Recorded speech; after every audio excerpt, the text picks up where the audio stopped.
म देशभरिको हाम्रो पार्टीलाई नेकपा एमालेलाई भन्न चाहन्छु, गाउँ गाउँमा टोल टोलमा सुरक्षा समितिहरू बनाउनुहोस्।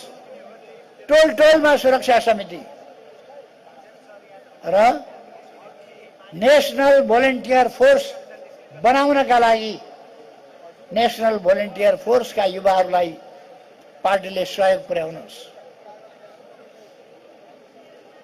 अर्को, यो स्थानीय पार्टीले धेरै हस्तक्षेप गरेर चलाउन खोज्ने होइन, आफ्नै ढङ्गले जनसङ्गठनलाई अलिक चल्न दिनुपर्दछ।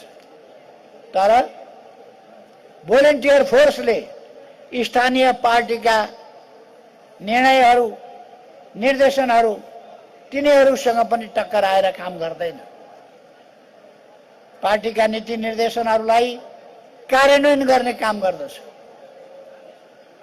यसको र भोलिन्टियर फोर्सको र माउ संगठन पार्टीको बीचमा सुमधुर सम्बन्ध कायम गरेर अगाडि बढ्दछ।